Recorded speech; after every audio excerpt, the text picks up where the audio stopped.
Primer Concilio de Nicea, 325 DC. Padres Conciliares, 325 DC. Introducción. Este concilio se abrió el 19 de junio en presencia del emperador, pero no se sabe quién presidió las sesiones. En las listas existentes de obispos presentes, Osius de Córdoba y los presbíteros Vitus y Vincentius se enumeran antes de los otros nombres, pero es más probable que presidieran Eustatius de Antiaco o Alexander de Alexandria. Ver Decretos de los Concilios Ecuménicos, ed. Norman P. Tanner S.J. El texto en negrita en la profesión de fe de los 318 padres constituye, según Tanner, las adiciones hechas por el concilio a una forma subyacente del credo, y que el credo subyacente probablemente se derivó de la fórmula bautismal de Cesarea puesto adelante por el obispo de esa ciudad Eusebio o que se desarrolló a partir de una forma original que existía en Jerusalén o en Palestina en todo caso. Un descenso directo del credo de Eusebio de Cesarea está manifiestamente fuera de cuestión. Vol 1, p2. La cifra de 318 que figura en el encabezado siguiente es de Hilario de Poitiers y es la tradicional. Otros números son Eusebio 250, Eustacio de Antioquía 270, Atanasio alrededor de 300, Gelasio de Cícico en más de 300. La profesión de fe de los 318 padres. Creemos en un Dios Padre Todopoderoso, creador de todas las cosas visibles e invisibles. Y en un Señor Jesucristo, el Hijo de Dios, el unigénito engendrado del Padre, que es de la sustancia, gr-ousias, la substancia, del Padre, Dios de Dios, luz de luz, Dios verdadero de Dios verdadero, engendrado, gr-genecenta, lat natum, no hecho, gr-poetenta, lat factum, consubstancial, gramo homoousion, latum ius substantiae, quod graecidicuntum ousion, con el Padre, por medio del cual todas las cosas llegaron a ser, tanto las del cielo como las de la tierra, por nosotros los humanos y por nuestra salvación descendió y se encarnó, se hizo humano, sufrió y se levantó al tercer día, subió a los cielos, viene a juzgar a vivos y muertos. Y en el Espíritu Santo. Y los que dicen: había una vez cuando no era, y antes de ser engendrado no era, y que él vino a ser de cosas que no eran, o de otra hipóstasis, gr hipostaseos, o sustancia, gr ousias, lat sustancia. Afirmando que el Hijo de Dios está sujeto a cambio o alteración, estos anatematiza la Iglesia católica y apostólica. Cánones. Si alguien enfermo ha sido operado a manos de médicos o ha sido castrado por bárbaros, que permanezca entre el clero. Pero si alguien que goza de buena salud se ha castrado a sí mismo, si está inscrito en el clero, debe ser suspendido, y en el futuro no debe ascender a nadie. Pero, como es evidente que esto se refiere a aquellos que son responsables de la condición y presumen de castrarse a sí mismos, así también si alguno ha sido hecho eunucos por bárbaros o por sus amos, pero ha sido considerado digno, el canon admite que tales hombres el clero. Dado que, ya sea por necesidad o por las exigencias inoportunas de ciertos individuos, ha habido muchas violaciones del canon de la Iglesia, con el resultado de que los hombres que recientemente han pasado de una vida pagana a la fe después de un breve catecumenado han sido admitidos de inmediato al lavamiento espiritual, y al mismo tiempo que su bautismo ha sido promovido al episcopado o al presbiterio, se acuerda que sería bueno que nada de eso ocurriera en el futuro. ¿Por qué un catecúmeno necesita tiempo y más probación después del bautismo? Porque las palabras del apóstol son claras: no es un recién convertido, o se envanecerá y caerá en la condenación y la trampa del diablo. Pero si con el paso del tiempo se descubre algún pecado de sensualidad con respecto a la persona y es condenado por 2 o 3 testigos, tal persona será suspendida del clero. Si alguien contraviene estas regulaciones, será responsable de perder su condición de clérigo por actuar en desafío a este gran sínodo. Este gran sínodo prohíbe absolutamente a un obispo, presbítero, diácono o cualquier miembro del clero retener a una mujer que haya sido traída a vivir con él, con la excepción, por supuesto, de su madre o hermana o tía, o de cualquier persona que esté por encima de sospecha. Es deseable por todos los medios que todos los obispos de la provincia designen un obispo. Pero si esto es difícil debido a alguna necesidad apremiante o la duración del viaje involucrado, que al menos 3 se reúnan y realicen la ordenación, pero solo después de que los obispos ausentes hayan participado en la votación y hayan dado su consentimiento por escrito. Pero en cada provincia el derecho de confirmar los procedimientos pertenece al obispo metropolitano. En cuanto a los excomulgados, sean clérigos o laicos, la sentencia será respetada por los obispos de cada provincia según el canon que prohíbe que los expulsados por unos sean admitidos por otros. Pero que se lleve a cabo una investigación para determinar si alguien ha sido expulsado de la comunidad por mezquindad o peleas o cualquier mala naturaleza por parte del obispo.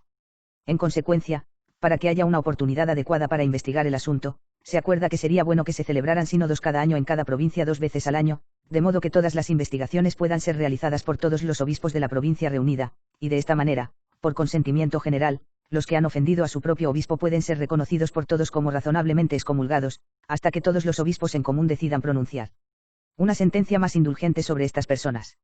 Los sínodos se celebrarán en los siguientes horarios: 1 antes de la Cuaresma, para que, dejando a un lado todas las mezquindades, el don ofrecido a Dios sea intachable; el segundo después de la temporada de otoño.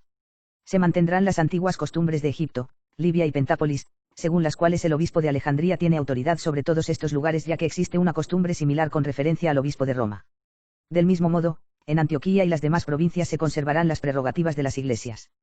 En general, el siguiente principio es evidente: si alguien es nombrado obispo sin el consentimiento del metropolitano, este gran sínodo determina que tal persona no será obispo. Sin embargo, si 2 o 3 por razón de rivalidad personal disienten del voto común de todos, siempre que sea razonable y de acuerdo con el canon de la Iglesia, prevalecerá el voto de la mayoría. Dado que prevalece una costumbre y una antigua tradición en el sentido de que el obispo de Elia debe ser honrado, que se le conceda todo lo que sea consecuencia de este honor, salvando la dignidad propia del metropolitano. En cuanto a los que se han dado el nombre de cátaros, y que de vez en cuando se acercan públicamente a la Iglesia católica y apostólica, este santo y gran sínodo decreta que pueden permanecer entre el clero después de recibir una imposición de manos.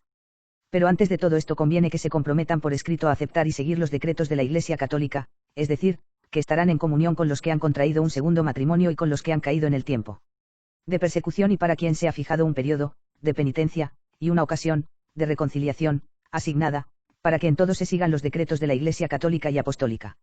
En consecuencia, donde se ha encontrado que todos los ordenados en pueblos o ciudades son hombres de esta clase solamente, los que así se encuentren permanecerán en el clero en el mismo rango, pero cuando algunos vienen a lugares donde hay un obispo o presbítero perteneciente a la Iglesia católica, es evidente que el obispo de la Iglesia tendrá la dignidad de obispo, y que el que recibe el título y el nombre de obispo entre los supuestos los llamados cátaros tendrán el rango de presbítero. Salvo que el obispo crea conveniente dejarle compartir el honor del título. Pero si esto no cuenta con su aprobación, el obispo le proporcionará un lugar como chorepiscopus o presbítero, a fin de hacer evidente su condición de clérigo ordinario y así evitar que haya 2 obispos en la ciudad. Es evidente que el obispo de la Iglesia ostentará la dignidad de obispo, y que el que tenga el título y el nombre de obispo entre los llamados cátaros tendrá el rango de presbítero, a menos que el obispo crea conveniente dejarle participar en el cargo. Honor del título. Pero si esto no cuenta con su aprobación, el obispo le proporcionará un lugar como chorepiscopus o presbítero, a fin de hacer evidente su condición de clérigo ordinario y así evitar que haya 2 obispos en la ciudad. Es evidente que el obispo de la Iglesia ostentará la dignidad de obispo, y que el que tenga el título y el nombre de obispo entre los llamados cátaros tendrá el rango de presbítero, a menos que el obispo crea conveniente dejarle participar en el cargo. Honor del título. Pero si esto no cuenta con su aprobación, el obispo le proporcionará un lugar como chorepiscopus o presbítero, a fin de hacer evidente su condición de clérigo ordinario y así evitar que haya 2 obispos en la ciudad. Si alguno ha sido ascendido a presbítero sin haber sido examinado, y luego de la investigación ha confesado sus pecados, y si después de su confesión los hombres han impuesto las manos sobre tales personas, siendo movidos a actuar contra el canon no admite a estas personas, porque la Iglesia reivindica solo lo que es irreprochable. Si alguno ha sido promovido a la ordenación por ignorancia de sus promotores o incluso por connivencia, este hecho no perjudica el canon de la Iglesia, por una vez descubiertos, serán depuestos. En cuanto a los que han transgredido sin necesidad ni confiscación de sus bienes o sin peligro ni nada de esta naturaleza, como sucedió bajo la tiranía de Licinio, este santo sínodo decreta que, aunque no merecen indulgencia, deben ser tratados con misericordia. Por lo tanto, los fieles que se arrepientan genuinamente pasarán 3 años entre los oyentes, durante 7 años estarán postrados y durante 2 años participarán con el pueblo en las oraciones, pero no en la ofrenda. Aquellos que han sido llamados por gracia, han dado muestras de un primer fervor y se han quitado los cinturones militares, y luego han vuelto corriendo como perros a su propio vómito, de modo que algunos incluso han pagado dinero y recuperado su condición de militares mediante sobornos. Estas personas pasarán 10 años como postradores después de un periodo de 3 años como oyentes. En todo caso, sin embargo, debe examinarse su disposición y la naturaleza de su penitencia. Para aquellos que a través de su temor y lágrimas y perseverancia y buenas obras dan evidencia de su conversión por hechos y no por exhibición exterior, cuando hayan cumplido el periodo designado como oyentes, pueden participar debidamente en las oraciones, y el obispo es competente para decidir aún más favorablemente a su respecto. Pero aquellos que se han tomado el asunto a la ligera. En cuanto a los que se van, aún debe mantenerse el antiguo derecho canónico, a saber, que los que se van no deben ser privados de su último y más necesario viático. Pero si alguien cuya vida se ha desesperado ha sido admitido a la comunión y ha participado en la ofrenda y se le vuelve a contar entre los vivos, será uno de los que solo participan en la oración. Aquí una variante del escanas des conciles o ecumeniques añade hasta que se complete el plazo fijado por este gran sínodo ecuménico. Pero como regla general, en el caso de cualquiera que se vaya y quiera participar de la Eucaristía, el obispo, al examinar el asunto, le dará una parte de la ofrenda. En cuanto a los catecúmenos que han fallecido, este santo y gran sínodo decreta que, después de haber pasado 3 años como oyentes solamente, se les permitirá orar con los catecúmenos. Debido a la gran conmoción y las facciones que se causan, se decreta que la costumbre, si se encuentra en algunas partes contraria al canon, será totalmente suprimida, de modo que ni obispos ni presbíteros ni diáconos se trasladen de ciudad en ciudad. Si después de esta decisión de este santo y gran sínodo alguien intenta tal cosa, o se presta a tal procedimiento, el arreglo será totalmente anulado y será restituido a la iglesia de la cual fue ordenado obispo o presbítero o diácono.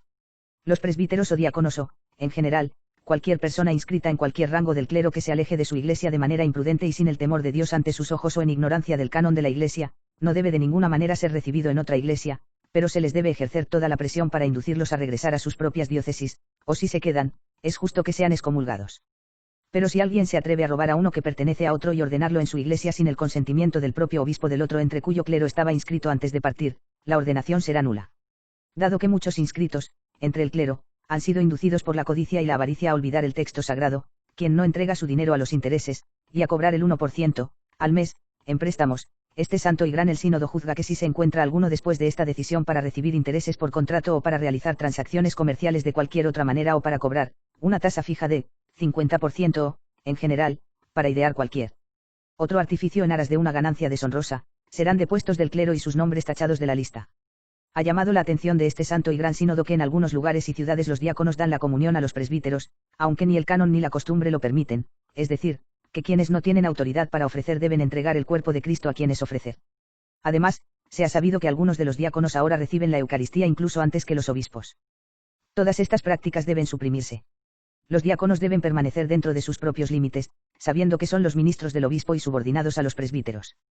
Que reciban la Eucaristía según su orden después de los presbíteros de manos del obispo o del presbítero. Tampoco se dará permiso para que los diáconos se sienten entre los presbíteros, porque tal arreglo es contrario al canon y al rango. En cuanto a los expaulinistas que buscan refugio en la Iglesia Católica, se determina que deben ser rebautizados incondicionalmente. Aquellos que en el pasado han sido inscritos entre el clero, si parecen ser irreprensibles e irreprochables, serán rebautizados y ordenados por el obispo de la Iglesia Católica. Pero si tras una investigación se demuestra que no son adecuados, es correcto que sean destituidos. Del mismo modo, con respecto a las diaconisas y todas las personas en general cuyos nombres hayan sido incluidos en el padrón, se observará la misma forma. Nos referimos a las diaconisas a las que se les ha otorgado este estatus, pues no reciben ninguna imposición de manos, por lo que en todos los aspectos deben ser contadas entre los laicos. Dado que hay algunos que se arrodillan el domingo y durante el tiempo de Pentecostés, este santo sínodo decreta que, para que se mantengan las mismas observancias en todas las diócesis, uno debe ofrecer sus oraciones al Señor de pie. La carta del sínodo en Nicea a los egipcios. Los obispos reunidos en Nicea, que constituyen el gran y santo sínodo, saludan a la iglesia de los alejandrinos, por la gracia de Dios santo y grande, y a los amados hermanos en Egipto, Libia y Pentápolis. Dado que la gracia de Dios y el piadoso emperador Constantino nos han convocado desde diferentes provincias y ciudades para constituir el gran y santo sínodo en Nicea, parecía absolutamente necesario que el santo sínodo te enviara una carta para que supieras lo que fue propuesto y discutido, y lo que se decidió y promulgó. En primer lugar, se discutió el asunto de la impiedad y anarquía de Arrio y sus seguidores en presencia del piadoso emperador Constantino. Se acordó por unanimidad que se pronunciaran anatemas contra su opinión impía y sus términos y expresiones blasfemos que ha aplicado blasfemamente al Hijo de Dios. Diciendo: Él es de cosas que no son, y antes de ser engendrado no era, y había una vez cuando Él no estaba. Diciendo también que, por su propio poder el Hijo de Dios es capaz de maldad y bondad. Y llamándolo una criatura y una obra. Contra todo esto, el Santo Sínodo pronunció anatemas, y no permitió que se escuchara siquiera esta opinión impía y abandonada y estas palabras blasfemas. De ese hombre y del destino que le sobrevino, sin duda habéis oído o habéis oído, no sea que parezca que pisoteamos a alguien que ya ha recibido una recompensa adecuada a causa de su propio pecado. En efecto, tal fue el poder de su impiedad que Teonas de Marmarica y Segundo de Ptolemais compartieron las consecuencias, pues también ellos sufrieron la misma suerte. Pero desde que, cuando la gracia de Dios liberó a Egipto de esta opinión malvada y blasfema, y de las personas que se habían atrevido a crear un cisma y una separación en un pueblo que hasta ahora había vivido en paz, quedaba la cuestión de la presunción de Melecio y de los hombres que él había ordenado. Les explicaremos, amados hermanos, las decisiones del sínodo también sobre este tema. El sínodo se inclinó a inclinarse hacia la apacibilidad en su tratamiento de Melecio porque, estrictamente hablando, no merecía piedad. Decretó que podía permanecer en su propia ciudad sin ninguna autoridad para nominar u ordenar, y que no debía presentarse para este propósito en el campo o en otra ciudad, y que debía conservar el nombre desnudo de su cargo.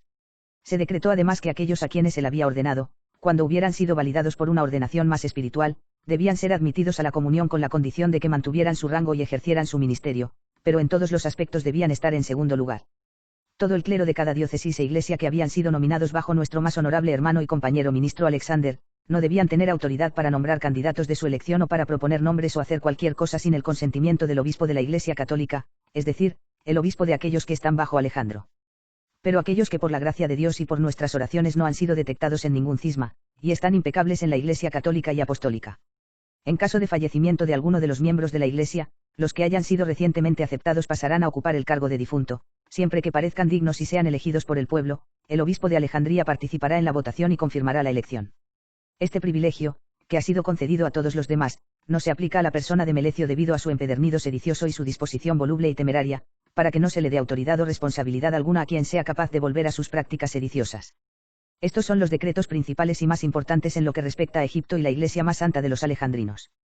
Cualesquiera que sean los otros cánones y decretos que se promulgaron en presencia de nuestro señor y muy honorable compañero ministro y hermano Alejandro, él mismo se los informará con mayor detalle cuando venga, porque él mismo fue un líder y un participante en los eventos.